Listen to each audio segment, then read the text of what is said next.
நாளில் பைபிள் ஸ்டடியில் தொடர்ந்து இந்த சபைகளுக்கு 7 சபைகளுக்கு இயேசு கிறிஸ்து எழுத கடிதத்தை பார்த்து கொண்டிருக்கிறோம். அதில் இப்போ நம்ம ஒரு 3 வாரங்களுக்கு முன்பாக எபேசு சபைக்குள்ளே வந்தோம். ஒரு முன்னோட்டம் சொல்லிடுறேன். இந்த எபேசு பட்டணம் நம்ம வந்தோம். எப்படி முதல்ல அந்த துறைமுகத்துக்கு வந்தோம். துறைமுகம் எங்கே இருக்குது? காய்ஸ்டருங்கிற நதியினுடைய அந்த பள்ளத்தாக்கில் அங்கே இறங்கக்கூடிய ஒரு இடம், அந்த ஏகன்சியில் இருக்கக்கூடிய இடம். இது ஒரு துறைமுக பட்டணம், ஒரு நல்ல ஒரு வியாபார ஸ்தலம், 4 வழி சாலைகள் உள்ள, 4 திசைகளுக்கும் போகக்கூடிய சாலைகள் உள்ள பட்டணம், நல்ல ஒரு செல்வாக்குள்ள பட்டணம். இந்த துறைமுகத்தில் இறங்கினோம்னா நம்ம என்ன பார்த்தோம்? ஆர்கேடியன் வே என்று சொல்லக்கூடிய ஒரு 100 அடி ரோடு, மார்பிளில் 50 அடிக்கு ஒரு தூண் உள்ள ஒரு ரோடு. அது வழியாக போனோம்னா எங்கே போனோம்? ஒரு 30,000 பேர் உட்காந்து பார்க்கக்கூடிய ஒரு பெரிய தியேட்டர் என்று சொல்லக்கூடிய அந்த இடத்துக்கு போனோம். அதிலிருந்து நம்ம லெஃப்டில் திரும்பி போனோம். கொஞ்சம் தூரத்தில் என்ன வந்தது? தயானால் என்று சொல்லக்கூடிய அர்த்தமீஸ் இல்லை டயானாவுடைய பெரிய, அதாவது 7வது உலக அதிசயம் என்று சொல்லக்கூடிய அந்த நாட்களிலிருந்து 7வது உலக அதிசயமாக அந்த ஆலயம் இருந்துச்சு. அந்த ஆலயத்திலிருந்து வெளியே வந்தீங்கன்னா இந்த பக்கம் என்ன பார்த்தோம்? ஒரு நூலகம், பெரிய லைப்ரரி இருந்துச்சு. அதுக்கு பின்பாக இந்த பக்கம் அகோரா என்று சொல்லக்கூடிய தெருக்கள், கடைகள் எல்லாம் இருந்தது. இதெல்லாம் நம்ம பார்த்தோம். இப்படிப்பட்ட பட்டணத்தில் முதலாய் யார் வந்தா? பவுல் வந்தார். பவுல் அங்கே பிரசங்கித்தார். பிரசங்கித்ததுக்கப்புறம் அங்கே என்ன நடந்ததுன்னு பார்த்தோம். ஒரு பெரிய எழுப்புதல் உண்டாச்சு.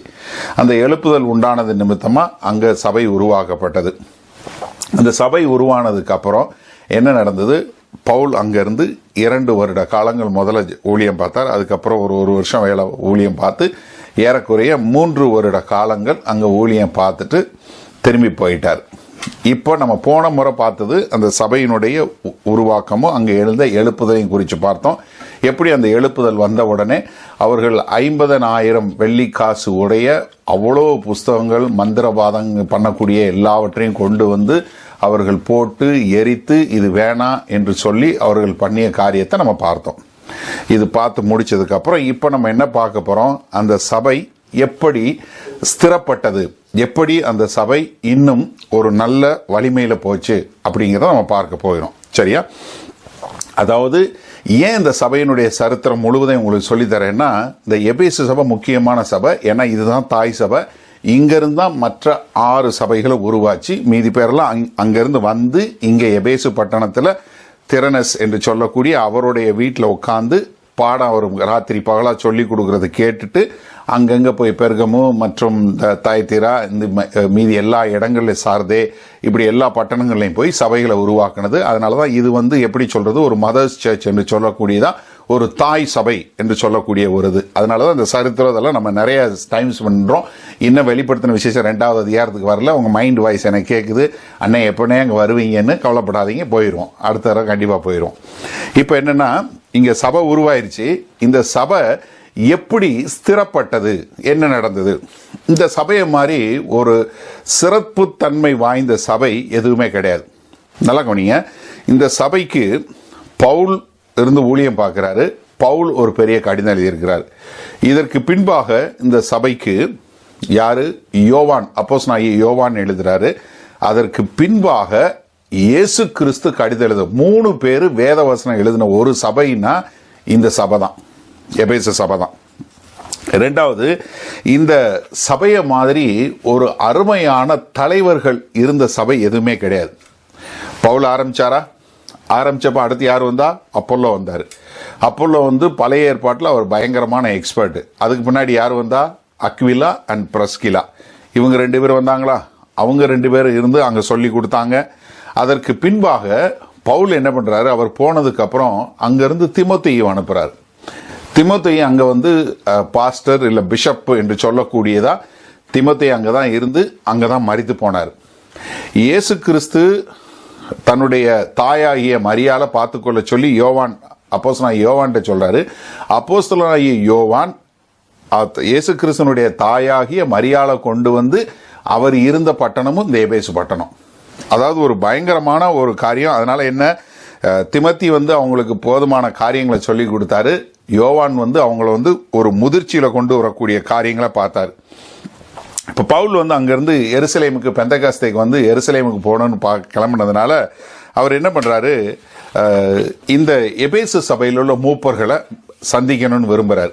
நீங்கள் நல்லா கவனிங்க, எப்பயுமே பவுல் வந்து ஒரு இடத்துக்கு போனார்னா அங்கே உள்ள ஜெப ஆலயத்தில் பிரசங்கம் பண்ணுவார். அவங்க வழக்கம் போல் அதில் கொஞ்சம் பேர் விசுவாசிப்பாங்க, மீதி பேர் எதிர்த்துருவாங்க, அங்கேருந்து துரத்தி விட்டுருவாங்க. அதுக்கப்புறம் அவர் வெளியே வந்து ஒரு சபையை நிறுவுவார். அங்கே சபை நிறுவனதுக்கப்புறம் அந்த சபையில் மூப்பர்களை அப்பாயின்ட் பண்ணுவார். மூப்பர்களை, போதகரை அவர் வந்து நியமித்து அவங்களுக்கு எல்லாத்தையும் சொல்லி கொடுத்து நீங்கள் எப்படி நடத்தணும்னு அவங்களுக்கு சொல்லி கொடுத்துட்டு அடுத்த பட்டத்துக்கு போயிடுவார். அதே போல் எபேஸ்லேயும் மூப்பர்களை வச்சுருந்தார். இவங்களை வர சொல்லி பார்க்குறாரு. எங்கே? மிலித்தா தீவில். நீங்கள் அப்போஸ்தலர் நடவடிக்கை 20வது அதிகாரத்துக்கு திருப்பி கொண்டீங்கன்னா வசதியாக இருக்கும். அந்த 20வது அதிகாரத்தில் முதல் 5 வசனங்கள் என்ன பார்க்குறோம், அவர் வந்து எபேசு வழியாக போகணும். அதனால் எபேசுக்கு போகாமல் என்ன துரோவா பட்டணம் என்று சொல்லக்கூடிய அந்த பட்டணத்துக்கு போனோம். அங்கே வந்து பார்க்குறாரு, தீத்து இல்லை. அதனால் என்ன பண்ணுறாரு, நம்ம வந்து மிலித்தா தீவுக்கு போவோம், அங்கே இங்கே மூப்பர்களை வர சொல்லுவோம் அப்படின்னு சொல்லக்கூடியதா. அதில் 16வது வசனம் பார்த்தீங்கன்னா, அப்போஸ்தலர் 20வது அதிகாரம் 16வது வசனம் பார்த்தீங்கன்னா, பவுல் கூடுமானால் பெந்தைகாஸ்தே பண்டிகை நாளிலே எருசலேமில் இருக்க வேண்டும் என்று தீவிரப்பட்டது நிமித்தம் தான் ஆசியாவிலே காலம் போக்காதபடிக்கு எபேசு பட்டணத்தை கடந்து போக வேண்டும் என்று தீர்மானித்ததினால் மறுநாளிலே சாமு தீவு பிடித்து துரோகில்லியோன் ஊர்துறையிலே தங்கி மறுநாள் மிலாத்து பட்டணத்துக்கு வந்தோம். இப்போ யார் எழுதுறா? இது வந்து லூக்கா எழுதுறார் இந்த அப்போஸ்தலர் நடவடிக்கை. அதனால அவர் என்ன சொல்றாரு, நாங்கள் மிலித்தாவுக்கு வந்தோம் அப்படின்னு சொல்லி. அதில் 17வது வசனம் பாருங்க. மிலித்தாவிலிருந்து அவன் எபேசுக்கு ஆள் அனுப்பி சபையின் மூப்பரை வரவழைத்தான்.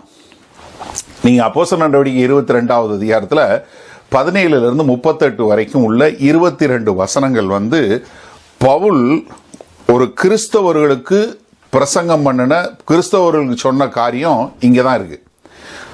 அதாவது நீங்கள் அப்போஸ்தலர் நடவடிக்கை வேற எங்கேயும் பார்க்க மாட்டீங்க. அதாவது கிறிஸ்தவர்களுக்கு என்று அவர் அட்ரஸ் பண்ணது இங்கே மட்டும்தான் இருக்கு. இதில் வந்து பார்த்தீங்கன்னா இதை 4 பகுதியாக நான் பிரிச்சிருக்கேன். 20வது அதிகாரத்தில் 17லிருந்து 19 தலைவர்களை குறித்து சொல்லக்கூடியது. அடுத்து 20லிருந்து 21லிருந்து 27 வரை, 24லிருந்து 27 வரைக்கும் சுவிசேஷத்தை பற்றி எதை அவங்க பிரசங்கம் பண்ணணும்னு சொல்லக்கூடியது. 3வதா அவங்க எப்படி பிரசங்கம் பண்ண வேணுங்கிறத 20வது வசனம், 27, 32வது வசனத்தில் சொல்லக்கூடியது. அடுத்து அவர்கள் எப்படி தங்களை உண்மையாக பரிசுத்தமாக பாதுகாத்துக் கொள்ள வேண்டும் என்று சொல்லக்கூடியது 28லிருந்து 31 வரை உள்ள வசனங்கள். சரியா? இப்போ அவர் வந்து முதல்ல வந்து என்னன்னா தன்னை பற்றி சொல்றார். ஒரு தலைவன் என்பவன் எப்படி இருக்க வேண்டும் என்று சொல்லக்கூடியது முதல்ல சொல்றார். நீங்க நல்லா கவனிங்க, எபேசுல வச்சிருக்கிற தலைவர்களை கூப்பிட்டு அவங்க தலைவர்களுக்கு சொல்றார். அதாவது சபையை நீங்க எப்படி வழி நடத்தணும். ஏன்னா நம்ம எபேசு சபைக்கு உள்ள கடிதத்தை தான் பார்க்க போறோம். அவங்களுக்கு சொல்றார் நீங்க எப்படி இருக்கணும்னு சொல்லி கொடுக்கிறார். பாருங்க 18வது வசனத்திலிருந்து வாசிக்கிறேன் பாருங்க. அவர்கள் தன்னிடத்தில் வந்து சேர்ந்த பொழுது அவன் அவர்களை நோக்கி, அதாவது பவுல் மூப்பர்களை நோக்கி, நான் ஆசியா நாட்டில் வந்த நாள் முதல் தொடங்கி எல்லா காலங்களிலும் உங்களுடனே இன்னவிதமாய் இருந்தேன் என்பதை நீங்கள் அறிந்திருக்கிறீர்கள். என்ன, நான் எப்படி உங்க கூட வாழ்ந்தேங்கிறத நீங்க அறிந்திருக்கிறீங்க. எப்படி? வெகு மனத்தாழ்மையோடும் மிகுந்த கண்ணீரோடும் யூதருடைய தீமையான யோசனையால் எனக்கு நேரிட்ட சோதனைகளோடும் நான் கர்த்தரை சேவித்தேன். நான் யாரை சேவித்தேன்? முதலாவது கர்த்தரை. எப்பவுமே நீங்க நல்லா பாருங்க, ஐ சர்வ் காட். இது வந்து திமத்திக்கு எழுதும் போதும் சரி, பவுல் திரும்ப திரும்ப சொல்றது நான் ஆண்டவரை சேவிக்கிறேன். நமக்கு எல்லாருக்கும் ஒரு ஞாபகம் இருக்கும், அப்போஸ்தலர் நடவடிக்கை 27வது அதிகாரத்தில் நம்ம ஒரு சம்பவம் பார்ப்போம். கப்பல் வந்து 3 நாள் வந்து இதில் கடலில் போகும்போது இரவு பகல் தெரியாத அளவுக்கு பெரிய காரியம் நடக்கும்போது அப்போ வந்து பவுல் சொல்லுவார், நான் சேவிக்கிற, நான் ஆராதிக்கிறதுமான தேவன் எனக்கு ராத்திரியிலே அவருடைய தேவதூதன் சொல்லி. அப்போ என்னன்னா, நான் எப்பொழுதும் ஆண்டவரை சேவிக்கிறவன். அப்போ என்னன்னா, முதலாவது உங்களுடைய மினிஸ்ட்ரி என்ன? ஆண்டவருக்கு 4 வழிகளையும் சொல்லி கொடுப்பார். முதல்ல வந்து என்ன? ஆண்டவருக்கு. நான் கர்த்தருக்கு சேவித்தேன். பிரயோஜனமானவைகளில் ஒன்றையும் நான் உங்களுக்கு மறைத்து வைக்காமல் வெளியரங்கமாக வீடுகள் தோறும் உங்களுக்கு பிரசங்கித்து உபதேசம் பண்ணி. அப்ப என்னன்னா, 2வது ஒன்று வந்து நான் கர்த்தரை சேவிக்கிறேன், என்ன பாடு வந்தாலும் நிந்த வந்தாலும் என்ன கண்ணீர்னாலும் என்ன பிரச்சனைனாலும் யாரை ஆண்டவரை சேவிக்கிறேன். முதலாவது என்னுடைய ஊழியம் ஆண்டவரை நோக்கி.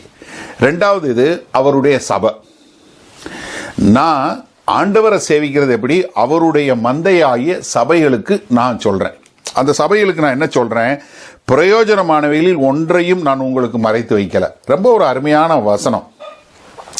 I have not withheld anything which is profitable to you. உங்களுக்கு பிரயோஜனமான காரியம் ஒன்னும் கூட மறைச்சு வைக்கல. யோசிச்சு பாருங்களேன், ஒரு 3 வருஷம் பவுல் கூட காலையிலேருந்து காலையிலையும் சாயந்தரம் உட்காந்து பிரசங்கம் கேட்டீங்கன்னா நீங்கள் எப்படி ஆயிருப்பீங்க? சிந்திச்சு பாருங்க ஒரு நிமிஷம். 3 வருஷம் திறனேனு என்று சொல்லக்கூடியவருடைய பள்ளிக்கூடத்தில் உட்கார வச்சு காலையிலையும் சாயந்தரமும் சொல்லி கொடுக்குறாரு. 3 வருஷம். எப்படி? எனக்கு தெரிஞ்சு அங்கே கீழே இருந்தவங்க எல்லாரும் அப்படின்னா வசனம் பூரா சொல்லியிருப்பாங்க நிச்சயமா. ஏன்னா பவுலை பற்றி நமக்கு தெரியும், அவர் எப்படி பிரசங்கம் பண்ணுவார்னு. எப்படி பிரசங்கம் பண்ணுவார்? நம்ம இதில் நாள் டைம் பார்ப்போம், அங்கெல்லாம் ஆள் கீழே விழுந்து செத்து போகிற அளவுக்கு பிரசங்கம் பண்ணுவார். செத்து போனாலும் அவனை உயிரோடு எழுப்பி மறுபடியும் பிரசங்கத்தை தொடர்ந்துருவார். அந்த அளவுக்கு பிரசங்கம் பண்ணுறவர். பிரயோஜனமானில் ஒன்றையும் உங்களுக்கு மறைத்து வைக்காமல் வெளியரங்கமாக வீடுகள் தோறும் உங்களுக்கு பிரசங்கித்து உபதேசம். அப்போ முதல்ல ஆண்டவருக்கு, ரெண்டாவது சபைக்கு, மூணாவது பாருங்க தேவனிடத்திற்கு மனம் திரும்புவதை குறித்தும் நம்முடைய கர்த்தராகிய இயேசு கிறிஸ்துவை விசுவாசிப்பதை குறித்தும். அப்ப என்ன? அதாவது தேவன்கிட்ட நீங்க திரும்பணும், நீங்க மனம் திரும்பி ஆண்டவராகிய இயேசு கிறிஸ்து, அதாவது என்ன, தொலைந்து போன ஆண்டவரை அறியாத ஜனங்களை குறித்த ஆத்தும பாரம். ஆண்டவரை சேவிக்கிறேன், சபையை சேவிக்கிறேன், சபையில இல்லாத மந்தைகளை கொண்டு வந்து சபையில சேர்க்கணும் அப்படின்னு சொல்லக்கூடியதா. அடுத்து என்ன சொல்றாரு பாருங்க, நான் யூதருக்கும் கிரேக்கருக்கும் சாட்சியாக அறிவித்தேன். அப்ப நான் என்ன, முதல்ல நான் ஆண்டவருக்கு ஊழியம் பார்க்கிறேன், அவருடைய சபைக்கு ஊழியம் பார்க்கிறேன், ஆண்டவர் அறியாத மக்களுக்கு ஊழியம் பார்க்கிறேன். நான் என்ன சாட்சியா வைத்துக் கொள்கிறேன்? என்ன 4 விதமானது: தேவன், சபை, தொலைந்து போனவர்கள், நான். இந்த ஆர்டரை இவர் பார்க்க முடிகிறது. இப்போ சொல்லிட்டு அவர் தன்னுடைய மனசுல ஏற்பட்ட ஒரு காரியத்தை சொல்றார். கன்விக்ஷன் என்று சொல்லக்கூடியதா 22வது வசனத்துல பாருங்க, இப்பொழுதும் நான் ஆவியிலே கட்டுண்டவனாய் எருசலேமுக்கு போகிறேன், அங்கே எனக்கு நேரிடும் காரியங்களை நான் அறியேன்.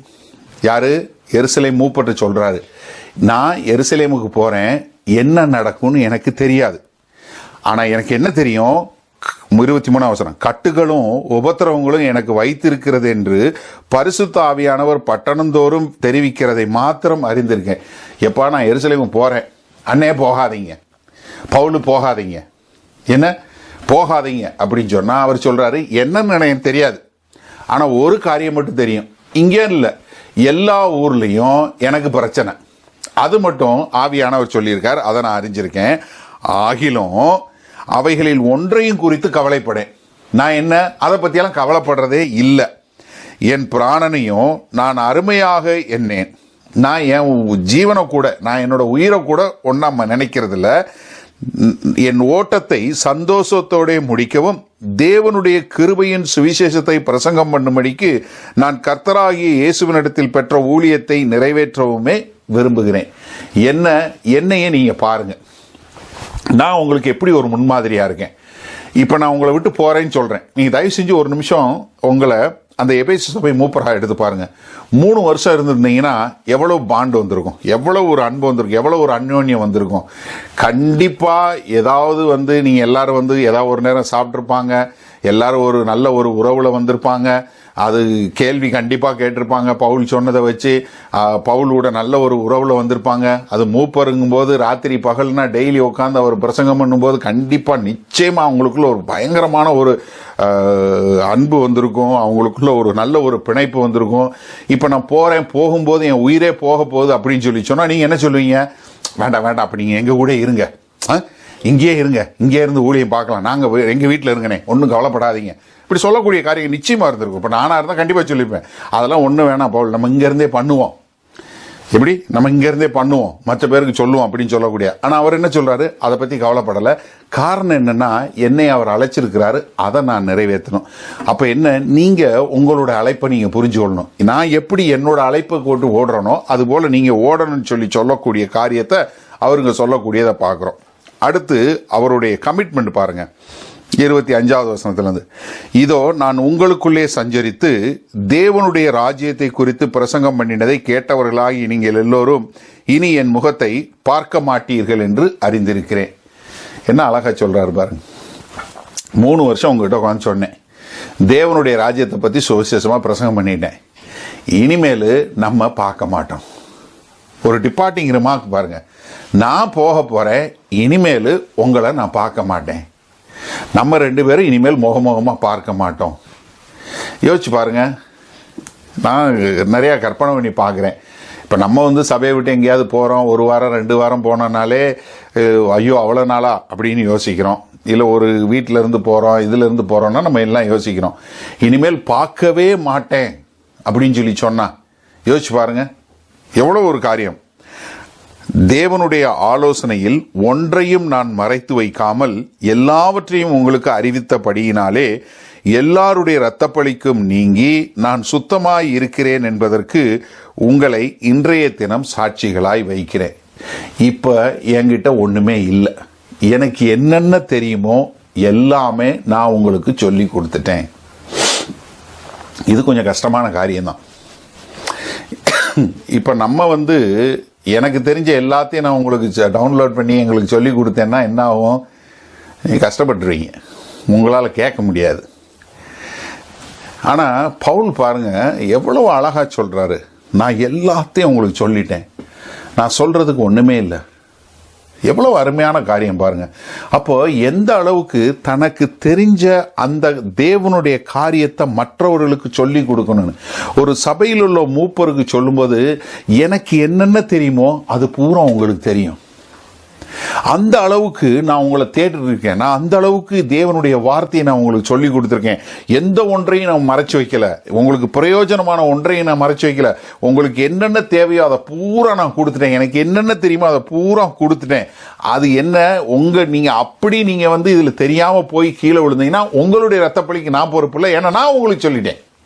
ஏன்னா அந்த வசனத்தை கேட்டு கீழ்ப்படிஞ்சு வாழ்றது வாழாது உங்களோட பிரச்சனை.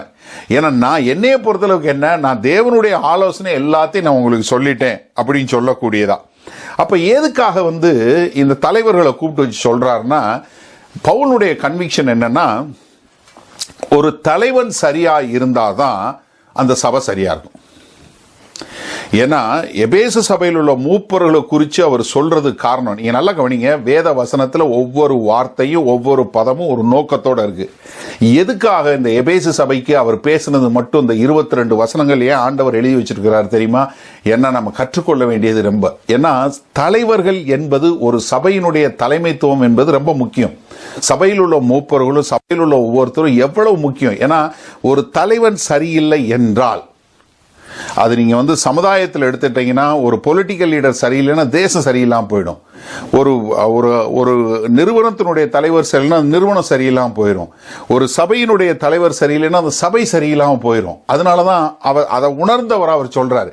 நீங்க பழைய ஏற்பாட்டில் பாருங்க, ஓசியா 4:9 பாருங்க. ஆதலால் ஜனங்களுக்கு எப்படியோ ஆசாரியனுக்கும் அப்படியே. எப்படி ஆசாரியன் அப்படித்தான் ஜனங்கள் அவர்களின் வழிகளின்படி அவர்களை விசாரித்து அவர்கள் கிரியைகளின்படி அவர்களுக்கு பலனை. என்ன தலைவன் எப்படியோ அப்படித்தான் தொண்டை. அப்போ ஒரு தலைவன் என்று சொல்லக்கூடிய ஒரு தேவனுடைய தலைமைத்துவத்தில் இருக்கக்கூடியவங்க அவர்கள் ரொம்ப ஜாக்கிரதையாக இருக்க வேண்டும். அதனாலதான் அவங்கள கூப்பிட்டு இவ்வளவு காரியம் சொல்றாரு. அடுத்து ஏசாயா 9வது அதிகாரத்தில் 14 வரை பாருங்க. ஆகையால் கர்த்தர் இஸ்ரவேலிலே தலையையும் வாளையும் கிளையையும் நாணலையும் ஒரே நாளிலே வெட்டி போடுவார் அப்படின்னு சொல்லிட்டு தலை வாள் இது என்னன்னு சொல்றாரு பாருங்க. மூப்பனும் கணம் பொருந்தினவனுமே தலை. எது? மூப்ப கணம் பொருந்தினவன். யாரெல்லாம் எல்டரு, பாஸ்டரு, லீடரு, பிஷப்பு, நீங்க என்ன வேணாலும் வச்சுக்கோங்க, என்ன டைட்டில் வச்சாங்க, இவங்கெல்லாம் தலை. பொய்ப்பேதகம் பண்ணுகிற தீர்க்கதரிசியை வாள். யாரு தீர்க்கதரிசி? வாளு தான் தீர்க்கதரிசி. அது யாரு? பொய் போதகம் பண்றார். இந்த ஜனத்தை நடத்துகிறவர்கள் எத்தருமாய் அவர்களாலே நடத்தப்படுகிறவர்கள் நாசம் அடைகிறவர்களுமாய் இருக்கிறார்கள். தலைவன் எத்தனா இருந்தா கீழே வழி நடத்தப்படுறவங்க நாசம் அடைஞ்சு போவாங்க.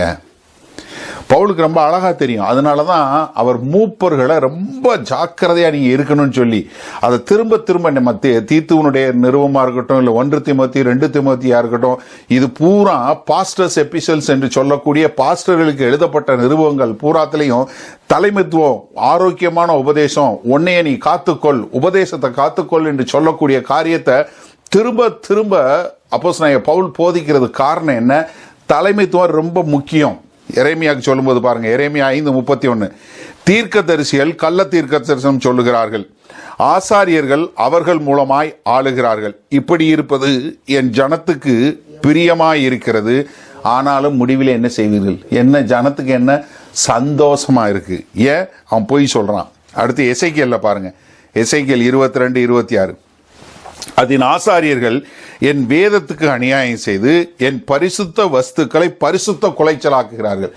ஆசாரிய சரியில்லைன்னா, தலைவன் சரியில்லைன்னா பரிசுத்த குலைச்சல் வரும். பரிசுத்தம் உள்ளதற்கும் பரிசுத்தம் இல்லாததற்கும் வித்தியாசம் பண்ணாமலும் அசுத்தம் உள்ளதற்கும் அசுத்தம் இல்லாததற்கும் உண்டான வேற்றுமையை காண்பியாமலும் இருந்து என் ஓய்வு நாட்களுக்கு தங்கள் கண்களை மூடிக்கொள்ளுகிறார்கள். அவர்கள் நடுவிலே நான் கனவீனம் பண்ணப்படுகிறேன். என்ன ஆச்சு? தலைவன் சரியில்லைன்னா கீழே இருக்கிறது சரியா வராது. அப்ப அதனாலதான் எபேசு சபையில் உள்ள மூப்பர்களை கூப்பிட்டு வச்சு தன்னுடைய வாழ்க்கையை காட்டுறார். நீங்க பாருங்க, 3 வருஷம் உங்க கூட இருந்தேன், நான் உங்களுக்கு பிரயோஜனமான ஒன்னையும் மறைச்சு வைக்கல, நான் உங்க முன்னாடி உண்மை உத்தமா வாழ்ந்தேன், நான் உங்களுடைய ரத்தப்படிக்கு பொறுப்பு கிடையாது அப்படின்னு சொல்லிட்டு இப்ப அவங்களுக்கு என்ன சொல்றாரு? இதெல்லாம் எனக்கு தெரியும், அதனால தலைவர்களாகி நீங்க எப்படி இருக்கணும் அப்படிங்கிறத இங்க சொல்றாரு. 28வது வசனத்துல பாருங்க, ஆகையால் உங்களை குறித்தும் தேவன் தம்முடைய சுய ரத்தத்தினாலே சம்பாதித்து கொண்ட தமது சபையை மேய்ப்பதற்கு பரிசுத்த ஆவி உங்களை கண்காணிகளாக வைத்த மந்தை முழுவதையும் குறித்து. எது? தேவன் தன்னுடைய சுய ரத்தத்தினாலே சம்பாதித்த சபை. சபை யாருக்கு சொந்தம்? தேவனுக்கு சொந்தம். ஒவ்வொரு ஆத்மாவும் யாருக்கு சொந்தம்? தேவனுக்கு சொந்தம். அதனாலதான் நிறைய பேர் என்கிட்ட வந்து சொல்லும்போது, என் மந்தையை திருடிட்டாங்க, உன் மந்தையை திருடிட்டாங்க. யாருக்குமே மந்தை வந்து ஆண்டவருக்குரியது, எந்த பாஸ்டருக்கும் கிடையாது. நல்லா புரிஞ்சுக்கொள்ளுங்க.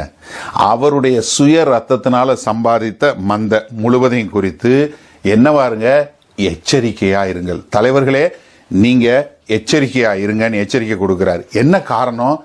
நீ வந்து தேவன் தன்னுடைய ரத்தத்தை சிந்தி சம்பாதிச்ச சபை, அந்த மந்தையை குறிச்சு நீ ரொம்ப ஜாக்கிரதையா இருக்கணும். ஒரு மேய்ப்பன், ஒரு பாதுகாவலன், ஒரு வாட்ச்மேன் போல நீ எப்படி எச்சரிக்கையா இருக்கணும்? காரணம் என்னன்னா, நான் போன பின்பு, எப்படி இப்ப நான் எருசலேம் போறேன், நான் போன பின்பு, நான் உங்களை ஏற்கனவே பார்க்க மாட்டேன்னு சொல்றாரு, நான் போன பின்பு மந்தையை தப்ப விடாத கொடிதான ஓநாய்கள் உங்களுக்குள்ளே வரும். இயேசு கிறிஸ்து சொன்னாரா? பசுத்தோல் போத்திட்டு வரும்னு சொன்னாரா? எது ஓனாய் எது ஆடுன்னு தெரியாதபடி கள்ளத்தோழி போட்டு வரும்னு சொன்னாரா?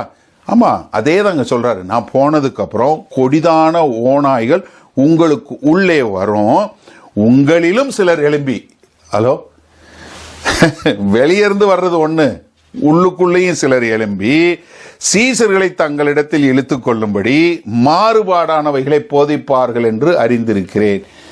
தெளிவா சொல்றாரு. இயேசு கிறிஸ்து சொன்னாரு, இங்க பவுல் சொல்றாரு, நான் போயிருவேன், நான் இப்ப உங்களுக்கு சொல்லிட்டேன், ஆனா என்ன, உங்களுக்குள்ள சிலர் எழும்புவாங்க, வெளியிருந்து வரும், ஆனா உங்களுக்குள்ளேயும் சிலர் எழும்பி என்ன பண்ணுவாங்க, தங்களை தங்கள் பக்கமாக இழுத்துக் கொள்வார்கள், ஆண்டவர்கிட்ட போக விட மாட்டாங்க. நல்ல கவனிங்க, ரெண்டு சின்ன மாறுபாடு. அதனாலதான் நான் அடிக்கொரு முறை சொல்றது, நீங்க ஜெபம் பண்ணுமா முழங்கால் போடுங்க அப்படின்னு சொல்றது காரணம் இதுதான். என்னைய நம்பி நீங்க ஜீவனம் பண்ணக்கூடாது, என்னைய நம்பி நீங்க இருக்கக்கூடாது. எந்த ஒரு ஊழியக்காரரையும் எந்த ஒரு ஊழியக்காரியை நம்பி நீங்க இருக்கவே கூடாது. நீங்க ஆண்டவரை சார்ந்துதான் வாழ வேண்டும். ஆண்டவர் ஊழியக்காரர்களையும் ஊழியக்காரிகளையும் தீர்க்கதரிசிகளையும் மற்றவர்களையும் உபயோகப்படுத்துறாரு, இல்லைன்னு சொல்லல, உங்களுக்கு போதிக்கிறார், உங்களுக்கு வழி நடத்துகிறார். ஆனா அவர்களை நம்பி நீங்க ஜீவனம் பண்ணக்கூடாது. அவர்களோடு இருப்பதற்கு நீங்கள் அழைக்கப்படவில்லை என்பதை நன்றாக புரிஞ்சு கொள்ளணும். ஏன்னா கொடிதான ஓனாய் வரும், உங்களுக்குள்ளே சிலர் எழும்பி மாறுபாடான கருத்துக்களை சொல்லி தங்கள் பக்கம் திருப்புவார்கள் என்று அறிந்திருக்கிறேன். ஆனபடியினாலே நான் 3 வருஷ காலமாய் இரவும் பகலும் கண்ணீரோடே இடைவிடாமல் அவனுக்கு புத்தி சொல்லிக்கொண்டு அவனவனுக்கு புத்தி சொல்லிக்கொண்டு வந்ததை நினைத்து விழித்திருங்கள். எப்படி 3 வருஷமா ராத்திரி பகலா அவங்களுக்கு சொல்லி கொடுத்ததுன்னு நினைச்சிருங்க. ஆனபடி இதனால இப்பொழுதும் சகோதரரே, நீங்கள் பக்தி விருத்தி அடையும் பரிசுத்தமாக்கப்பட்ட அனைவருக்குள்ளும் உங்களுக்கு சுதந்திரத்தை கொடுக்கும் வல்லவராயிருக்கிற தேவனுக்கும் அவருடைய கிருபையுள்ள வசனத்துக்கும் உங்களை ஒப்பு கொடுக்கிறேன். ஒருவனுடைய வெள்ளியாகிலும் பொன்னையாகிலும் வஸ்திரத்தையாகிலும் நான் இச்சிக்கவில்லை. நீங்கள் அறிந்திருக்கிறபடி எனக்கும் என்னுடனே கூட இருந்தவர்களுக்கும் வேண்டியவைகளுக்காக இந்த கைகளே வேலை செய்தது. எப்படி நீங்க எல்லாம் பார்த்தீங்க. நான் என் கூட இருந்து தங்கி இருந்து நாங்கள் 3 வருஷம் சுவிசேஷ ஊழியம் பார்த்தோம். உங்களுக்கு எல்லாத்தையும் சொல்லி கொடுத்தோம். ஆனால் நாங்கள் யாருக்கிட்டையும் எந்த காசும் வாங்கலை. ஹலோ, நான் 3 வருஷம் உங்கள் கூட இருந்து ஊழியம் பார்த்தேங்க. உங்ககிட்ட இருந்து நான் வெள்ளியோ பொண்ணோ எதையுமே வாங்கலை. நாங்கள் இச்சிக்கவும் இல்லை. நாங்கள் என்ன பண்ணோம், எங்கள் கையை கொண்டு வேலை செஞ்சோம். இப்படி செஞ்சு என்ன பண்ணோம், இப்படி பிரயாசப்பட்டு பலவீனரை தாங்கவும் வாங்குகிறதை பார்க்கலும் கொடுக்கிறதே பாக்கியம். நீங்கள் இந்த சிவப்பு கலர் லெட்ரு பைபிள் வச்சுருந்தீங்கன்னா இது மட்டும் சிவப்பு கலரில் இருக்கும். இது இயேசு கிறிஸ்து சொன்னது. இது வாங்குறத பார்க்கலும் கொடுக்கிறதே பாக்கியம் சொல்லி இது வேதவசனத்தில் வேற எங்கேயுமே நீங்கள் பார்க்க முடியாது. இது இயேசு கிறிஸ்து பவுலுக்கு சொன்னது. நீங்கள் இப்போ புதிய ஏற்பாட்டில் வேற பக்கத்தில் தேடி பார்த்தீங்கன்னா இந்த வார்த்தை இந்த பதம் இருக்காது. வாங்குவதை பார்க்கலும் கொடுக்கிறதே பாக்கியம்னு. இது இயேசு கிறிஸ்து பவுலுக்கு சொன்னப்பட்ட வெளிப்பாடு. அதனால தான் பவுல் என்ன சொல்றாரு, வாங்குறதை பார்க்கலும் கொடுக்கிறதே பாக்கியம் என்று கர்த்தராகிய இயேசு சொன்ன வார்த்தைகளை நினைக்கவும் வேண்டும் என்று எல்லா விதத்திலேயும் உங்களுக்கு காண்பித்தேன் என்றான். என்ன சொல்றாரு, நீங்க என்ன போல வாழுங்க. நீ என்ன பண்ணு, உன்னுடைய வார்த்தையும் உன்னுடைய நடக்கையும் நீ பார்த்துக்கோ. நான் எப்படி வாழ்ந்தேன் உங்க முன்னாடி, ஒரு குற்றமற்றவனா, யாருக்கும் பாரம் இல்லாதவனா, என் கையில வேலை பார்த்து என் கையினால பிரயாசப்பட்டு நான் சாப்பிட்டு சம்பாரிச்சு உங்களுக்கு சுவிசேஷத்தை இலவசமா பிரசங்கித்தேன். கொரிந்து சபைக்கு எழுதும்போது 1 கொரிந்தியர் 9வது அதிகாரத்தில் அதே தான் சொல்றாரு. சுவிசேஷம் பிரசங்கிப்பது என் மேல விழுந்த கடமை. நான் அதை என்ன பண்றேன், இலவசமா உங்களுக்கு சொல்லி கொடுக்குறேன் அப்படின்னு சொல்றாரு. இங்க எபேசு சபைக்கு சொல்லும்போது என்ன சொல்றாரு, நான் உங்க முன்னாடி யாருமே குற்றம் சாட்ட முடியாதபடி வாழ்க்கை வாழ்ந்தேன். அதனாலதான் இதே சபைக்கு திமோத்தி போதகராக இருக்கும்போது திமோத்திக்கு எழுதும்போது 1 திமோத்தி 4:12 என்ன சொல்றாரு, உன் இளமையை குறித்து ஒருவனும் உன்னை அசட்டை பண்ணாதபடிக்கு நீ வார்த்தையிலும் நடக்கையிலும் அன்பிலும் ஆவியிலும் விசுவாசத்திலும் கற்பிலும் விசுவாசிகளுக்கு மாதிரியாயிரு. B an example. எதுல, உன்னோட நடக்கையில, உன் விசுவாசத்துல, உன் கற்புல, உன் அன்புல, உன் ஆவியில, உன்னுடைய எல்லா இதுக்கு முன்னாடி நீ என்ன ஒரு உதாரணமாக இரு. யாரு, மூப்பர்களுக்கு சொல்றாரு, சபையை வழிநடத்த போகிற போதகருக்கு சொல்றாரு. அது மாத்திரமில்ல, அவர் என்ன சொல்றாரு, நான் உங்களை எதுக்கு ஒப்பு கொடுக்கிறேன், தேவனுடைய கிருபையுள்ள வார்த்தைக்கும் அவர்கிட்டே நான் உங்களை ஒப்பு கொடுக்கிறேன் அப்படின்னு சொல்லக்கூடாது. அப்ப என்னன்னா, பவுலுக்கு ரொம்ப முக்கியமான காரியம் என்ன, இந்த தலைவர்கள் அவர்கள் ஒரு வாட்ச்மேன் போல எப்பொழுதும் எச்சரிக்கையோடு இருந்து பாதுகாக்கணும். அது மாத்திரமல்ல, வெளியரங்கமா பிரசங்கம் பண்ணணும். அதை அவர்கள் வீடு வீடா போய் பிரசங்கம் பண்ண மாதிரி எப்பவும் இருக்கணும். அது மாத்திரமல்ல, தொடர்ந்து எப்போதும் ஊழியம் செய்யணும். அது மாத்திரமல்ல, யார் சிலர் ஏற்றுக்கொள்வாங்க, சிலர் இது பண்ணுவாங்க, அதை பத்தி நம்ம கவலைப்படக்கூடாது. நம்மளுடைய சுவிசேஷ பணியை தொடர்ந்து செய்து கொண்டே இருக்க வேண்டும் என்பதை எபேசில் உள்ள மூப்பர்களுக்கு தெளிவா சொல்லி கொடு.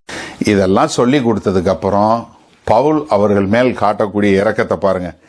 இவைகளை சொன்ன 36வது வசனம், இவைகளை சொன்ன பின்பு அவன் முழங்காற்படியிட்டு அவர்கள் எல்லோரும் கூட ஜெபம் பண்ணினான். அவர்கள் எல்லோரும் மிகவும் அழுது, எப்படி ஒரே அழுகாட்சி, பயங்கரமான அழுகை.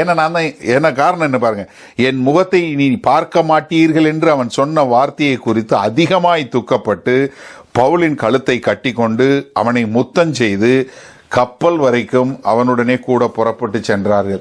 என்ன ஒரே கட்டி பிடிச்சு முத்தம் கொடுத்து, ஐயோ இனிமேல் பார்க்கவே மாட்டோமா, பவுலே நாங்கள் எப்படி இருப்போம் அப்படின்னு சொல்லக்கூடாது தான் அவர் சொல்றாரு, நான் உங்களை தேவனுடைய வார்த்தைக்கும் அவருடைய கிருபைக்கும் நான் உங்களை ஒப்பு கொடுத்துட்டேன் அப்படின்னு சொல்லக்கூடிய ஒரு காரியம். அப்போ என்னன்னா, ஒரு சபை என்பது தலைவர்கள் எப்படி இருக்கிறாங்களோ அதை வச்சு தான் சபை நிறுவப்படும். அந்த சபை எப்படி போகுங்கிறத இதுல இருந்து நம்ம பார்க்க முடியுது.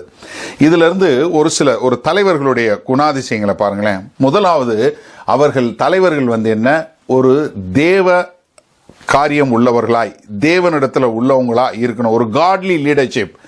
ஏன்னா இது நம்ம பார்க்கிறோம், பவுலு, தீமோத்தேயு, யோவான், இப்படி எல்லாருமே என்ன பண்றாங்க, அந்த சபைக்கு சொல்லி கொடுக்கிறது. இந்த 20வது அதிகாரத்துல நம்ம என்ன பார்க்கிறோம், ஒரு கர்த்தத்துவம், ஒரு கர்த்தரால நிரப்பப்பட்டவங்களா, கர்த்தரால் அபிஷேகம் பண்ணப்பட்ட ஒரு தலைவரா இருக்கணும்.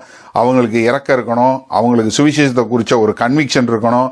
அது மாத்திரமில்ல, அவர்கள் ஒப்பு கொடுக்கப்பட்ட பாத்திரமா இருக்கணும்.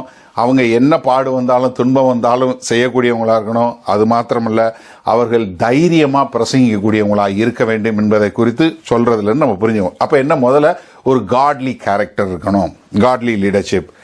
ரெண்டாவது, சுவிசேஷ வார்த்தை, அதாவது தேவனுடைய செய்தி தெளிவாக இருக்க வேண்டும், தேவனுடைய சுவிசேஷமா இருக்க வேண்டும்.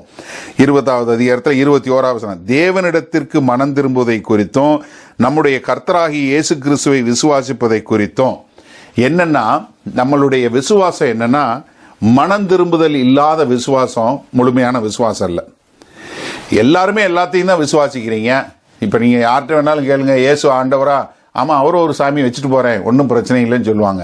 ஆனா நீங்க மனம் திரும்பி அவரை ஏற்றுக்கொண்டு அவர்தான் தேவன் என்று விசுவாசிக்கிறீங்களா? ஏன்னா அந்த மனம் திரும்புதல் இல்லாத ஒரு விசுவாசம் கிடையாது.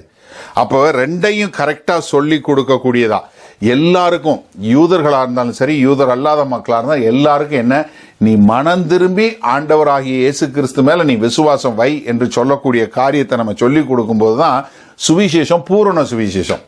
நீ இருக்கிற மாதிரி இரு, இயேசுவை கூப்பிடு, உனக்கு எல்லாம் வரும்னு சொல்லி கொடுக்கிறது சுவிசேஷமே கிடையாது. மனம் திரும்பி நீ பாவத்துக்கு விலகி பரிசுத்தத்துக்கு வாழ வேண்டும் என்று சொல்லக்கூடியதான் சரியான சுவிசேஷம். மூணாவது என்ன, ஒரு ஜென்யூன் மினிஸ்ட்ரி, ஒரு பகட்டாக இல்லாம, ஒரு பாசாங்கா இல்லாம, ஒரு தப்பான நோக்கம் இல்லாம, ஒரு சரியான ஊழியமாக இருக்க வேண்டும். ஏன்னா நான் மனத்தாழ்மையோடும் கண்ணீரோடும் நான் வேலை பார்த்துருக்கேன். நான் என்ன, அவங்க மேல வைத்த அன்புனால எல்லாம் சொல்லி கொடுத்துருக்கேன். அவங்களோட ரத்தத்துக்கு நான் பாக்கி இது கிடையாது. ஏன்னா 19வது வசனம் சொல்லும்போது என்ன சொல்றாரு, வெகு மனத்தாழ்மையோடும் மிகுந்த கண்ணீரோடும் யூதருடைய தீமையான யோசனைகளால் எனக்கு நேரிட்ட சோதனைகளோடும் நான் கர்த்தரை சேவித்தேன். எனக்கு என்ன, நான் மனத்தாழ்மை கண்ணீர் கொடுமையை பத்தி கவலைப்படல. அதே போல 26வது வசனம் சொல்லும்போது என்ன சொல்றாரு, தேவனுடைய ஆலோசனையில் ஒன்றையும் நான் மறைத்து வைக்காமல் எல்லாவற்றையும் உங்களுக்கு அறிவித்தபடினாலே. அப்ப என்ன, ஒரு ஓப்பன், அவங்க மக்களுக்கு ஆண்டவர் என்ன செய்ய விரும்புகிறார் என்று பார்க்கக்கூடிய ஒரு தரமான ஊழியக்காரராய் இருக்க வேண்டும் என்பதை பார்க்க முடிகிறது. அடுத்து, எச்சரிக்கையும் பண்ண தயங்கக்கூடாது. ஏன்னா இப்ப நம்ம எச்சரிக்கை பண்ற காரியங்கள் பண்ணும்போது, பிரதர் நீங்க எதுக்கு அதை பத்தி சொல்றீங்க, அவங்க என்னமோ சொல்லி போறாங்க, அதை ஆண்டவர் பார்த்துக்குவாரு. இல்லையே, நீங்க இயேசு கிறிஸ்துவோட ஊழியத்தை பாருங்க, பவுலோட ஊழியத்தை பாருங்க. கள்ள ஊழியர்களையும் கள்ள தீர்க்கதரிசிகளையும் கள்ள போதனையும் கண்டிச்சு தான் பேசினாங்க, 2 பேரும் பேசினாங்க. பவுல் இங்க சொல்லும்போது என்ன சொல்லி கொடுக்கிறார், நான் போன பின்பு மந்தையை தப்ப விடாத கொடிதான ஓநாய்கள் உங்களுக்குள்ளே வரும், உங்களிலும் சிலர் எழும்பி சீஷர்களை தங்களிடத்தில் இழுத்துக் கொள்ளும்படி மாறுபாடானவைகளை போதிப்பார்கள். அப்ப என்னன்னா, நம்ம இது யோசிக்க கூடாது, கள்ள போதனையை எக்ஸ்போஸ் பண்றதுக்கு. நம்ம சேனல் ஹேக் ஆனதுக்கு அது ஒரு ரீசன் நினைக்கிறேன். பட் ஆனால் நம்ம அதுக்காக நம்ம அதை பத்தி கவலைப்பட போறதே கிடையாது. நமக்கு என்ன ஆண்டவர் நியமிச்சிருக்கிறாரோ நம்ம சொல்ல வேண்டியதை நம்ம சொல்லணும், நம்ம பயப்படவே கூடாது. அடுத்து நம்ம என்ன பார்க்கணும், ஆண்டவர் என்ன வச்சிருக்கிறார், அந்த குறிக்கோள் என்ன நினைக்க போற, என்ன செய்ய போறாரு. என்னன்னா, நம்மளை நீ என்கிட்ட வான்னு சொல்ல, அவர் என்ன சொல்றாரு, அப்படி வரும்போது நீங்க என்னைய தேடுங்க, எனக்கு எருசலேமில் சொல்லுங்க, எனக்கு ஆள் அனுப்பிச்சு சொல்லுங்க, அது சொல்லல. என்ன சொல்றாரு, 32வது வசனம், இப்பொழுதும் சகோதரரே நீங்கள் பக்தி விருத்தி அடையவும் பரிசுத்தமாக்கப்பட்ட அனைவருக்குள்ளும் உங்களுக்கு சுதந்திரத்தை கொடுக்கவும் வல்லவராயிருக்கிற தேவனுக்கும் அவருடைய கிருபையுள்ள வசனத்துக்கும் உங்களை ஒப்பு கொடுக்கிறேன். ஏன்னா நம்ம ஜோனத்தன் எட்வர்டோட ஒரு கோட் ரொம்ப எல்லாரும் சொல்லுவாங்க, It's so sad or it is so fearful to fall into the hand of God அப்படின்னு. அதாவது ஒரு பாவி ஆண்டவருடைய கரங்களில் விழுவது பயங்கரமாக இருக்குமேன்னு. நான் அதுக்கு எதிர்ப்பதமான ஒரு கருத்து சொல்ல விரும்புகிறேன். தேவனுடைய பரிசுத்த கரத்தில் ஒரு பரிசுத்தவான் எவ்வளவு பாதுகாப்பாக இருப்பான், அதுதான் சொல்றார். நீ என்ன உன்னைய தேவனுக்கும் அவருடைய வசனத்துக்கும். அதனால தான் நான் திரும்ப திரும்ப சொல்றது, எனக்கு அருமையானவர்கள், நீங்க வேத வசனத்தை வாசிச்சு வேத வசனத்தை இன்னும் ஆழமா தோண்டி தோண்டி தேவனோட நீங்க இசைந்து வாழ வேண்டும் என்பது மிகவும் மிகவும் அவசியம். அதனால அவர் என்ன பண்றாரு, கடைசியா அவங்கள ஒரு அன்போட அவங்களுக்கு விடுதலை கொடுத்து அவங்கள முத்தம் கொடுத்து அவர் அங்கிருந்து பிரிஞ்சு போகக்கூடிய ஒரு காரியத்தை பார்க்கிறோம். இப்ப பவுல் அங்கிருந்து பிரிஞ்சு போயிடுறார். போனதுக்கு அப்புறம் என்ன பண்றாரு, அவர் திமோத்தியை அங்க அனுப்புறார்.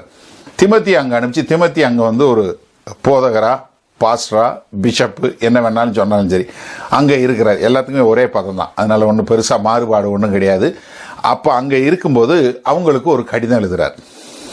எங்க சிறைச்சாலையிலிருந்து ஒரு கடிதம் எழுதுறார். எபேசு பட்டணத்தில் உள்ள கடிதம் எழுதுறார். நீங்க பாத்தீங்கன்னா நம்ம யூடியூப் சேனல்ல கிட்டத்தட்ட ஒரு 45 மெசேஜ் இருக்கு இந்த எபேசு சபையை குறித்து, அந்த எபேசு சபையினுடைய கடிதத்தை குறித்து. அது மாத்திரமல்ல, நம்ம இப்போ காலையிலையும் சாயந்தரமும் போடுற டெய்லி டிவோஷன் மாலை மண்ணால் ஒவ்வொரு வசனத்துக்கும் ஒரு 6 நிமிஷம் 5 நிமிஷம் 6 நிமிஷம் பிரசங்கம் இருக்கு, மொத்த இது இருக்கு. நீங்க அவ்வளவு ரிசோர்சஸ் நம்ம எபேசு சபைக்கு எழுதப்பட்ட கடிதத்தை குறித்து ஆழமா சொல்லி கொடுத்துரும். காரணம் என்னன்னா, இருக்கிறதுலே ஒரு அருமையான சபைனா எபேசு சபை. எபேசு சபைக்கு சொல்லி கொடுத்த ஆவிக்குரிய ஆழங்களும் எபேசு சபைக்கு சொல்லி கொடுத்த ஆவிக்குரிய ஆசீர்வாதங்களையும் போல வேற எந்த சபைக்கும் இல்லவே இல்லை. எபேசு சபையில நீங்க எப்படி இருக்க, நீங்க யார், கிறிஸ்துவுக்குள் நீங்கள் யார், கிறிஸ்துவுக்குள் உங்கள் அடையாளம் என்ன என்று சொல்லுகிற ஒரு காரியத்தை நீங்க வேற எங்கேயுமே பார்க்க முடியாது. கிறிஸ்துவுக்குள் நீங்கள் யார், கிறிஸ்துவுக்குள் உங்களுக்கு என்னென்ன கொடுக்கப்பட்டிருக்கு. நான் ஒரு சின்ன உதாரணம், 1வது அதிகாரம் 2வது அதிகாரம் மாத்திரம் நான் சொல்றேன் பாருங்க. நீங்க கிறிஸ்துவுக்குள் என்னென்ன இருக்குன்னு. 1வது வசனம் என்ன சொல்லுது, நீங்க கிறிஸ்துவுக்குள்ள இருக்கீங்க. 3வது வசனம் சொல்லுது, கிறிஸ்துவுக்குள் ஆசீர்வதிக்கப்பட்டிருக்கீங்க சகல ஆசீர்வாதங்கள்னால. 4வது வசனம் என்ன சொல்லுது, நீங்க கிறிஸ்துவுக்குள் தெரிந்தெடுக்கப்பட்டிருக்கீங்க. 5வது வசனம் 1வது என்ன சொல்லுது, கிறிஸ்துவுக்குள் நீங்க தத்தெடுக்கப்பட்டிருக்கீங்க. 7வது வசனம் என்ன சொல்லுது, நீங்க கிறிஸ்துவுக்குள் மீட்கப்பட்டு இருக்கிறீங்க. 10வது வசனம் என்ன, நீங்க கிறிஸ்துவுக்குள் நடுநிலையில் இருக்கிறீங்க. 11வது வசனம், கிறிஸ்துவனுடைய சுதந்திரவாளியா இருக்கிறீங்க. 12வது வசனம், கிறிஸ்துவுக்குள் மகிமையில் இருக்கீங்க. 13வது வசனம், கிறிஸ்துவுக்குள் நீங்கள் முத்திரை பெற்றிருக்கிறீர்கள். 15வது வசனம், நீங்க கிறிஸ்துவனுடைய விசுவாசத்தை பெற்றிருக்கீங்க. 17வது வசனம், கிறிஸ்துவனுடைய விசுவாசம் உங்களுக்கு கொடுக்கப்பட்டிருக்கு. 18வது வசனம், உங்களுக்கு கிறிஸ்துவனுடைய நம்பிக்கை கொடுக்கப்பட்டிருக்கு. 19வது வசனம், கிறிஸ்துவனுடைய வல்லமை உங்களுக்கு கொடுக்கப்பட்டிருக்கு. 2வது அதிகாரம் 5, 6வது வசனம், கிறிஸ்துவுக்குள் நீங்கள் மறுபடியும் பிறந்திருக்கிறீங்க. You are made alive, you are quickened அப்படின்னு சொல்லக்கூடிய உங்களை மறுபடியும் உயிரோட கொண்டு வந்திருக்கு. 6வது வசனம், உங்களை உன்னதத்தில் உட்கார வச்சிருக்கிறாரு. 7வது வசனம், கிறிஸ்துவுக்குள் நீங்கள் கிருபையினால ரட்சிக்கப்பட்டீங்க. 10வது வசனம், நீங்க கிறிஸ்துவுக்குள் ஒரு நற்கிரியிலே செய்வதற்காக கிறிஸ்துவுக்குள் படைக்கப்பட்டிருக்கீங்க. அவருடைய ரத்தத்தினால நீங்க கிறிஸ்துவோட மீட்பு பெற்று அவரோட இணைக்கப்பட்டிருக்கீங்க. 13வது வசனம். 2வது அதிகாரம் 16வது வசனம் என்ன, கிறிஸ்துவுக்குள் உங்களுக்கு சகலத்திற்கும் ஒரு ஓப்பன் கொடுக்கப்பட்டிருக்கு, அக்சஸ் கொடுக்கப்பட்டிருக்கு. நீங்க 21வது வசனம், நீங்க கிறிஸ்துவுக்குள்ள வளர்றீங்க. அதாவது ஒரு அருமையான அற்புதமான கடிதம். நீங்க அதுல 4வது 5வது 6வது அதிகாரம் பார்க்கும்போது கிறிஸ்துவுக்குள்ள நீங்க எப்படி ஒரு புது மனிதனை தரித்து கொண்டு நடக்கணும், எப்படி கிறிஸ்துவுக்குள்ள நீங்க வெளிச்சத்துல நடக்கணும், எப்படி கிறிஸ்துவுக்குள்ள ஞானத்துல நடக்கணும், எப்படி கிறிஸ்துவுக்குள்ள அன்புல நடக்கணும், ஒரு குடும்பம் எப்படி நடத்தணும், ஒரு கணவன் எப்படி இருக்கணும், ஒரு மனைவி எப்படி இருக்கணும், ஒரு பிள்ளைகள் எப்படி இருக்கணும், நம்ம கிறிஸ்தவர்கள் எப்படி நம்ம போராடணும், இது எல்லாத்தையும் சொல்லி கொடுத்து ஒரு அருமையான கடிதத்தை எழுதி அவங்களுக்கு அனுப்பிச்சு அங்க இது பண்றாரு. இதற்கு பின்பாக திமோத்தி அங்க போறார். திமோத்தேயு அங்க போய் அங்க ஊழியம் பார்க்கும்போது திமோத்தேயுக்கு 2 கடிதம் எழுதுறார். என்னன்னா, இது நல்ல ஒரு ஆரம்பமான சபை. இந்த நல்ல வந்த சபை என்ன ஆகுது, கொஞ்ச நாளுக்கு அப்புறம் யாராவது பாவமான மக்கள் பாவிகள் உள்ள வரும்போது சபையை கெடுக்கக்கூடிய காரியத்தை நம்ம பார்க்கிறோம். நல்லா வர்ற சபை, அதாவது கிறிஸ்துவுக்குள்ள வரக்கூடிய, கிறிஸ்துவுக்கென்று வாழக்கூடிய ஒரு சபையில என்ன வருதுன்னா, உலகத்தினுடைய பழக்க வழக்கங்கள் உள்ள வருது. இந்த கல்ச்சர் என்று சொல்லக்கூடிய உலகத்தில் உள்ளது உள்ள வரும்போது என்ன பண்ணுதுன்னா, அது கொஞ்சம் கொஞ்சமா உள்ளுக்குள்ள வந்து தேவனுடைய வார்த்தைக்கு எதிரான காரியங்களை சபைக்குள்ள செய்யும் போது சபை மோசமான நிலைமைக்கு போறதை நம்ம பார்க்க முடிகிறது.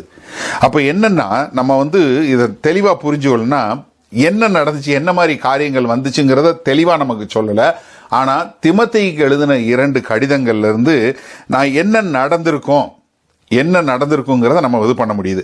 நான் 2 திமோத்தேயுக்கு எழுதின கடிதத்திலிருந்து இந்த காரியங்கள் சொல்லேன். முதலாவது 1 தீமோத்தேயு 1:4 என்ன சொல்றாரு, அவங்க தேவையில்லாம கட்டுக்கதைகளையும், அதாவது பழைய ஜீனியாலஜி என்று சொல்லக்கூடிய பழைய காரியங்களை குறித்து சொல்லக்கூடிய காரியங்களை, தேவையில்லாம வம்ச வரலாறுகளை குறித்து பேசக்கூடியது. நான் வந்து எபிரேயன், நான் வந்து பென்யமின் கோத்திரத்தான், நான் வந்து இந்த கோத்திரம் அந்த கோத்திரம் சொல்லி இந்த கோத்திரங்களை பேசக்கூடிய ஒரு காரியம் நடந்திருக்கு. அதனாலதான் அவர் என்ன சொல்றாரு, இப்படி கட்டுக்கதை சொல்றவங்களை விட்டு விலகு அப்படின்னு சொல்லக்கூடியது.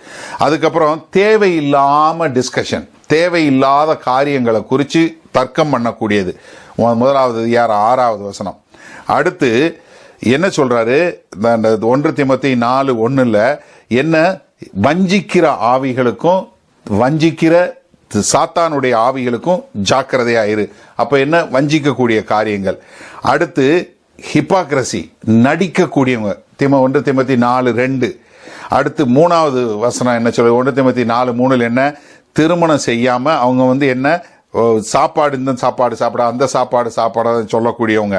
அடுத்து அவங்க என்ன, தேவையில்லாத தேவன் இல்லாத தேவையில்லாத கற்பனை கதைகளுக்கு ஒப்பு கொடுத்தது. 4வது அதிகாரம் 7வது வசனம். அடுத்து 6வது அதிகாரம் 4வது வசனத்தை நினைச்சது, அவங்க தேவையில்லாம வார்த்தைகளினால் வாதம் பண்ணுகிறவர்கள் என்று. அடுத்து 6வது அதிகாரம் 5வது வசனம் என்ன சொல்லுது, அவங்க வந்து ஆண்டவர்கிட்ட வருவதே நம்ம ஏதாவது சம்பாதிக்கணும்னு சொல்லி வரக்கூடிய ஒரு காரியம் அப்படின்னு சொல்லக்கூடியது. அடுத்து 2 தீமோத்தேயுக்கு வரும்போது 2 தீமோத்தேயு 6:16 என்ன சொல்றாரு, தேவையில்லாத தேவ பிரயோஜனம் இல்லாத காரியங்களை குறித்து பேசக்கூடியது. அப்புறம் ஏற்கனவே உயிர்த்தெழுதல் நடந்துருச்சு, எல்லாரும் மீட்கப்பட்டவர்களாம் எடுத்துக்கொண்டாங்கன்னு சொல்லி 2வது அதிகாரம் 18வது வசனம். அதுக்கப்புறம் புத்தி இல்லாத கான்ட்ரவர்சிஸ் என்று சொல்லக்கூடிய 2வது அதிகாரம் 23வது வசனம். அப்புறம் கட்டுக்கதைகள் 4வது அதிகாரம் 4வது வசனம். அப்ப இது என்ன, நமக்கு என்ன புரியுது, இவங்க அந்த கொஞ்சம் கொஞ்சமா ஒரு சின்ன சின்ன ஓட்ட வழியா உள்ள வந்து இப்படி தேவையில்லாத காரியங்களை உள்ளுக்குள்ள வரும்போது என்ன ஆயிருது, இவர்கள் அப்படியே கொஞ்சம் கொஞ்சமா விலகி போறதை நம்ம பார்க்க முடிகிறது. அப்ப என்ன ஆயிருது, இது ஒரு மதம், ஒரு ஒப்பு கொடுக்கப்பட மதமாக. அப்ப என்ன, ஒரு போதும் என்கிற பிரயாசம் இல்லாத ஒரு ஆவிக்குரிய தன்மை. அது மாத்திரமல்ல, எதையாவது கட்டுக்கதை கற்பனை கதை இந்த மாதிரி பேசக்கூடிய ஒரு காரியம். கடைசியில் என்ன, தன்னுடைய தேவைகளுக்காக ஏதாவது. அப்ப என்னன்னா, என்ன ஆயிடுச்சு, இந்த சபை தேவனுக்கென்று வாழ்ந்தது போய் இப்போ தங்களுக்கு என்ன கிடைக்குங்கிறத வரக்கூடிய ஆயிடுச்சு. நீங்க நல்லா கவனிங்க. அதாவது என்னன்னா, ஆண்டவராகிய இயேசு கிறிஸ்துவும் அப்போஸ்தலனாகிய பவுலும் சொன்னது என்ன, நீங்க உங்களை நீங்களே வெறுத்து ஆண்டவரை பின்பற்றி வரணும்னு சொன்னதுதான் சுவிசேஷம். இப்ப இவங்க என்ன பண்ண ஆரம்பிச்சிட்டாங்க, இவர்கள் எங்களுக்கு என்ன கிடைக்கும், ரொம்ப ஃபெமிலியரா இருக்குல்ல. இன்னைக்கு நம்ம கேட்கிற மாதிரியே எனக்கு என்ன கிடைக்கும், இயேசு கிறிஸ்து வந்தா எனக்கு என்ன கிடைக்கும், இயேசு கிறிஸ்து வந்தா எனக்கு கார் கிடைக்குமா, இயேசு கிறிஸ்து வந்தா எனக்கு வீடு கிடைக்குமா, இயேசு கிறிஸ்து, அது பிரசங்கிக்கவே இல்லை. என்ன, ஆண்டவர் நம்மளை வந்து உருவாக்கினார், நம்மளை மீட்டுக் கொள்வதற்கு, நம்மளை ரட்சிக் கொள்வதற்கு அவர் விருப்பம் உள்ளவராக இருந்தார். ஆண்டவராகிய இயேசு கிறிஸ்து என்ன சொன்னாரு, அவர் நீ என்னை பின்பற்றினா உன்னை நீயே வெறுத்து உன்னுடைய சிலுவையை எடுத்துக்கொண்டு நீ என்னை பின்பற்றி வரணும்னு சொல்லி சொன்னார். பரிசுத்த ஆவியானவர் என்ன பண்றாரு, அவர் நமக்குள்ள இருந்து அவர் நம்மளை ஒரு சாதாரண மனிதனை நம்மளை வந்து ஒரு பரிசுத்தவானாய் மாற்றி தேவனுக்கென்று பிரயோஜனப்படக்கூடிய பாத்திரங்களா வாழ்வதற்கு நம்மளை ஆண்டவர் மாத்திட்டார். அப்ப என்னன்னா, இப்போ இந்த உலக பிரகாரமான காரியம் வரும்போது என்ன பார்க்குது, என்னுடைய தேவைகளை பார்க்கக்கூடியதா இருக்கிறத நம்ம பார்க்கிறோம். இப்படி ஒரு நல்ல ஒரு தேவனுடைய ஞானத்திலையும் தேவனுடைய பக்தி வைராக்கியத்திலையும் தொடங்கின ஒரு சபை எப்படி இப்படி போக முடியும்? தீமோத்தேயு வந்து அங்க அழகா அவங்களுக்கு சொல்லி கொடுக்கிறார். அதனால தான் பவுல் தீமோத்தேயுக்கு எழுதும்போது 4 முறை சொல்றாரு, தமிழ்ல ஆரோக்கியமான உபதேசம், சவுண்ட் டாக்ட்ரின். அதாவது நீங்க தேவனுடைய வார்த்தையை விட்டு வலுவாதபடி அந்த வார்த்தையை பிடித்து கொண்டு அவருக்கென்று வாழக்கூடிய மக்களா நம்ம இருக்கணும்னு சொல்லக்கூடியது. நீங்க 1 தீமோத்தேயு 1 அதிகாரம் 11வது வசனம் பாருங்க. நித்தியானந்த தேவனுடைய மகிமையான சுவிசேஷத்தின்படி எனக்கு ஒப்புவிக்கப்பட்டிருக்கிற ஆரோக்கியமான உபதேசத்திற்கு, என்ன ஆரோக்கியமான உபதேசத்திற்கு எதிரடையா இருக்கிற, நீங்க இங்கிலீஷ் பைபிள்னா 10வது வசனம், தமிழ் பைபிள்னா 16வது வசனம். அதே மாதிரி 1 தீமோத்தேயு 6:3, ஒருவன் நம்முடைய கர்த்தராகிய இயேசு கிறிஸ்துவின் ஆரோக்கியமான வசனங்களையும் தேவ பக்திக்கேற்ற வசனங்களை உபதேசங்களையும் ஒப்புக்கொள்ளாமல் வேற்றுமையான உபதேசங்களை போதிக்கிறவனா. என்ன, நீ ஆரோக்கியமான உபதேசத்துல இருக்கணும். அதே போல 2 தீமோத்தேயு 1:13 பாருங்க.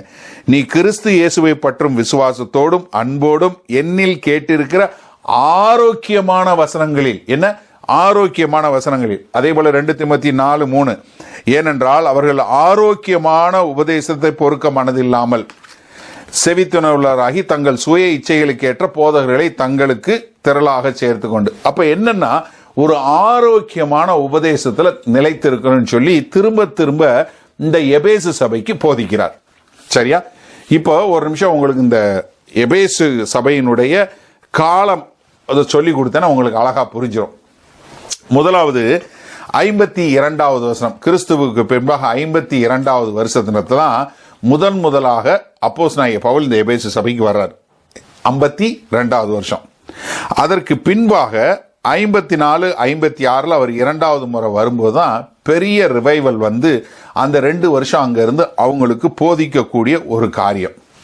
அதுதான் நம்ம அப்போஸ்தலர் நடவடிக்கை 19வது அதிகாரம் நம்ம போன பாடத்துல பார்த்தோம்.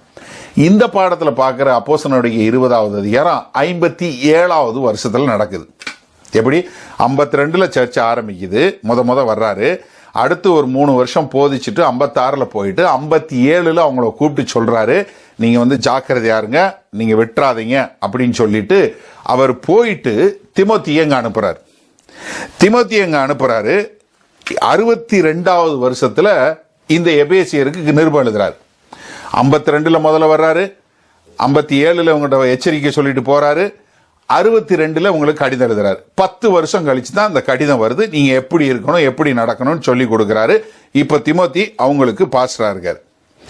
66வது வருஷம், அதாவது இயேசு கிறிஸ்துவனுடைய சீஷனாகிய அப்போஸ்தலனாகிய யோவானும் அவர் இயேசு கிறிஸ்துவனுடைய தாயாருமாகிய மரியாள் எபேசு பட்டணத்துல குடியிருக்க வர்றாங்க. 66ல இருந்து அவர் இருக்கிறார்.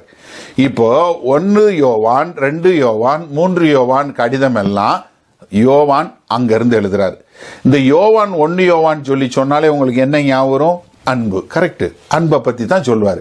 அன்பு, நீ காண்கிற சகோதரன் நேசிக்காவிட்டா நீ எப்படி இருப்ப, அன்பை குறிச்சு அவ்வளவு தூரம் சொல்லி கொடுத்து அவங்கள ஒரு ஆவிக்குரிய முறையில முதிர்ச்சியில கொண்டு போய் கொடுக்கக்கூடிய காரியத்தை செய்யறார்.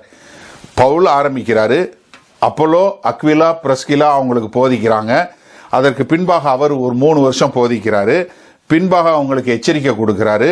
பிறகு தன்னுடைய ஆவிக்குரிய மகன்களே ஒரு அருமையான போதகர் என்று சொல்லக்கூடிய தீமோத்தேயு அங்க அனுப்புறாரு. தீமோத்தேயு அங்கதான் இருக்கிறாரு. தீமோத்தேயு கடைசி வரைக்கும் அங்கேயே இருந்து இந்த தியானாளுக்கு எதிராக அவர் பிரசங்கம் பண்ணாருன்னு சொல்லி அவரை அங்கு அவர்கள் கொலை செய்யக்கூடிய காரியம் அங்கதான் நடக்குது. 97வது வருஷத்துல அவர் கொலை செய்யப்படுறாருன்னு சொல்லி சொல்றாங்க. 66ல இருந்து அங்க யாரு இருக்கிறார்? யோவானு இருக்கிறாரு. இப்படி ஒரு ஆவிக்குரிய முறையில ஒரு அருமையாக இருந்த இந்த சபைக்கு தான் நம்ம பார்க்க போகிற கடிதம் இயேசு கிறிஸ்து 96வது வருஷம் எழுதுறாரு. இப்ப புரிஞ்சிருச்சா? 52ல நம்ம உள்ள வந்தோம், சபை ஆரம்பிச்சது, சபையில ஒரு பயங்கரமான எழுப்புதல் உண்டாச்சு, சபையில மக்கள் வந்துட்டாங்க, அவங்களுக்கு ஆவிக்குரிய காரியங்களை பவுல் சொல்லி கொடுக்கிறாரு. 3 வருஷ காலம் அவங்க அதை பூரா கேட்கிறாங்க, கேட்டு அவங்க பிரயோஜனப்படுறாங்க. அதற்கு பின்பாக அவர் போறதுக்கு முன்னாடி எச்சரிச்சுட்டு போறாரு. அந்த எச்சரிப்பை கேட்கிறாங்க, கேட்டு முடிச்சுட்டு அதற்கு பின்பாக தன்னுடைய ஆவிக்குரிய மகனாகிய தீமோத்தேயு 62ல அனுப்புறாரு. தீமோத்தேயு கிட்டத்தட்ட ஒரு 30 வருஷத்துக்கு மேல அங்க இருந்து ஊழியம் பார்க்கிறாரு. அவர் என்னென்னலாம் செய்யணும்னு இவர் சொல்லி கொடுக்கிறாரு. அதற்கு பின்பாக யோவான் அங்க இருக்கிறாரு, மரியாள் அங்க இருக்கிறாங்க. இதெல்லாம் இருந்தும் இந்த சபை எப்படி இருக்குங்கிறதுக்கு 96வது வருஷம் கடிதம் எழுதுறாரு. அந்த கடிதத்தை தான் நம்ம பார்க்க போறோம் அடுத்த வருஷம், அடுத்த வாரம். ஆனா இந்த சபைக்கு இவ்வளவு எச்சரிப்பு கொடுத்தோம், இந்த சபை கேட்டுச்சா? கேட்கல. 200வது வருஷம் இந்த சபையே இல்லாம போயிடுச்சு. ஹலோ, ஒரு நிமிஷம் சிந்திச்சு பாருங்க. ஆவியில் அப்படி ஒரு சபைங்க. இன்றைக்கு நம்ம எல்லாரும் எபேசு சபையினருக்கு எழுதப்பட்ட கடிதத்தை நம்ம இன்னைக்கு நம்ம சொல்றோம். திமோத்தேயுக்கு எழுதப்பட்ட கடிதத்தை சொல்றோம். 1 யோவான் 2 யோவான் நம்ம இதெல்லாம் வாசிக்கிறோம். இதெல்லாம் நம்ம எங்க யாருக்கு சொல்லப்பட்டது? எபேசு சபைக்கு. அதே சபைக்கு தான் ஆண்டவர் எச்சரிப்பும் கொடுக்கிறார். அந்த எச்சரிப்பை பார்க்கறதுக்கு முன்னாடி நீங்க ஓவராலா மொத்தமா நீங்க மேல இருந்து இப்படி பாருங்க. எபேசு பட்டணத்துக்கு போனோம், ஒரு பெரிய எழுப்புதல் உண்டாச்சு. 3 வருஷம் பவுல் இருந்து அழகா ராத்திரி பகல் தேவனுடைய ஆலோசனையில ஒன்றுமே மிச்ச வைக்காம எல்லாத்தையும் சொல்லி கொடுக்கப்பட்டு தேவனுடைய அன்பை ருசி பார்த்து பரிசுத்த ஆவியை பெற்றுக்கொண்டு ஆவியின் வரங்களை பெற்றுக்கொண்டு வந்த அவ்வளோ பெரிய சபை.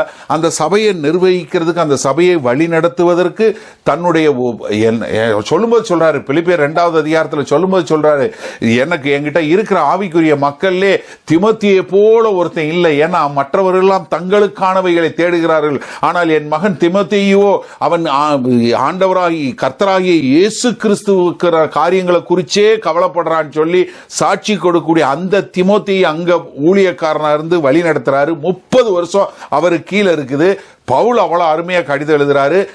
இயேசு கிறிஸ்துனுடைய அப்போஸ்தலனாகிய யோவான் வந்து அங்க இருக்கிறாரு. இவ்வளவும் இருந்தும் அந்த சபை வீணா போயிருச்சு. அந்த சபைக்கு தான் ஆண்டவர் கடிதம் எழுதுறார்.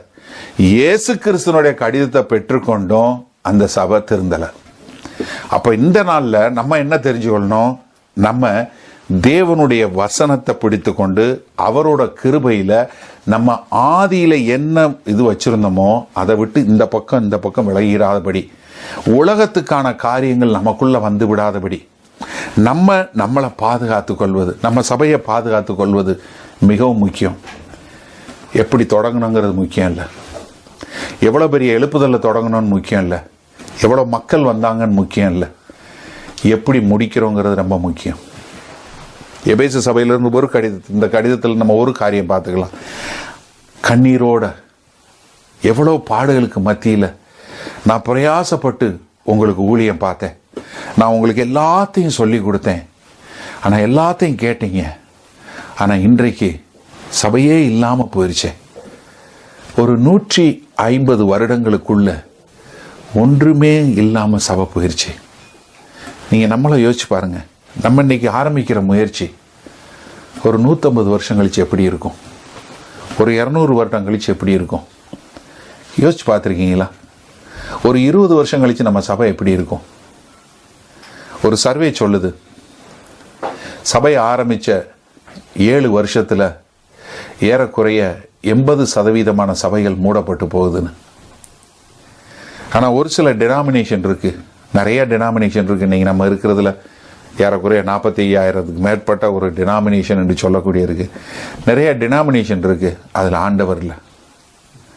அங்கேயும் இங்கேயும் சின்ன சின்னதாக வருது, அது கொஞ்ச நாளுக்கு அப்புறம் போயிடுது. ஆனால் நம்ம எப்படி, உங்கள் பிள்ளைகள் எப்படி, வரப்போகிற சந்ததி எப்படி, நம்ம அதுக்காக அர்ப்பணிக்கிறவங்களா, அதுக்காக நம்ம ஜெபிக்கிறவங்களா, அவங்கள அந்த வார்த்தையை விட்டு இங்கே பக்கம் அந்த பக்கம் சதறிடாதீங்க. திமோத்தேயுக்கு எச்சரிக்கை கொடுத்தாரே, உன்னையும் உபதேசத்தையும் காத்துக்கொள்ளு, நீ தேவனுக்குள்ள இருன்னு சொன்னாரே, அப்படி நம்ம இருக்கிறோமா? அதற்கு நம்மளை ஒப்பு கொடுக்கக்கூடிய மக்களாக இருப்போமா? ஒரு நிமிஷம் நம்ம ஆண்டவருடைய எச்சரிப்பை குறித்து பார்க்கிறதுக்கு முன்பாக நம்மளை நாமளே தாழ்த்தி தரை ஆண்டவர்கிட்ட கொடுப்போமா? நல்ல ஆண்டவரே, இதோ அந்த நாளிலும் நாங்கள் எங்களை உம்முடைய கரங்களில் ஒப்படைக்கிறோம். தேவ ஆவியானவர் தாமே எங்களை சரி செய்ய வேண்டுமாய் வேண்டுகிறோம். எங்களை என்ன நோக்கத்திற்காய் தெரிந்து கொண்டீர்களோ, இந்த எபேசு சபையிலிருந்து ஒரு பாடத்தை நாங்கள் தெளிவாக கற்றுக்கொள்கிறோம், எப்படி முடிக்கக்கூடாது என்று. அப்படி நாங்கள் போய்விடாதபடி எங்களை உம்முடைய வசனத்திற்கும் உம்முடைய கிருபைக்கு நேராய் எங்களை ஒப்புக் கொடுக்கிறோம். இயேசு கிறிஸ்துவின் மூலம் பிதாவே, ஆமென்.